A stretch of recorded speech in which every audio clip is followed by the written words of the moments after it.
Pemirsa, pelaksanaan puncak serangkaian Tawur Tabu Gentuh dan Karya Id Betara Turun Kabeh pada 7 April 2020 di Pura Penataran Agung Besaki, Karangasem berlangsung lancar.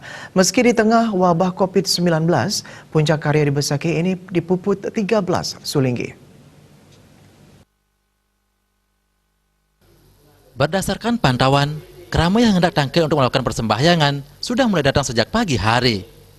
Hanya saja, jumlah pemudik yang tampil tidak terlalu banyak. Kondisi ini sangat berbeda dengan tahun lalu saat puncak keramaian yang tampil cukup ramai. Sebelum tampil ke Pura Penataran Agung, keramaian lebih dulu sembahyang ke Pura Pedarman masing-masing. Setelah itu, mereka baru sembahyang ke Penataran Agung. Untuk pelaksanaan upacara puncak IBTK, mulai dilaksanakan sekitar pukul 11.00 WITA. Upacara diawali melakukan persembahyangan bersama. Upacara dipuput 13 sulinggi.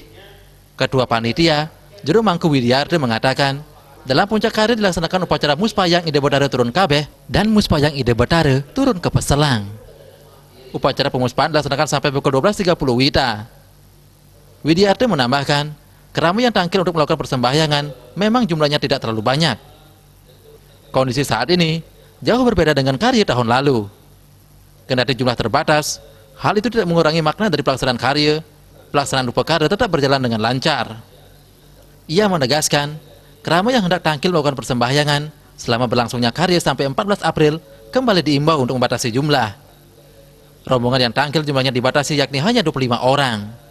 Setelah upacara puncak IBTK pada Rabu 6 April 2020, Katuran Penganyat dari Kabupaten Buleleng, pada Kamis 9 April 2020, Katuran Penganyat dari Kota Denpasar, pada Jumat 10 April 2020, Katuran Penganyat dari Gianyar, Sabtu 11 April 2020, Katuran Penglemek dari Jemberana, Minggu 12 April 2020, Katuran Penganyat dari Badung, Senin 13 April, Katuran Penganyat dari Karangasem, dan Selasa 14 April digelar upacara nyinep Penganyar dari Kelungkung.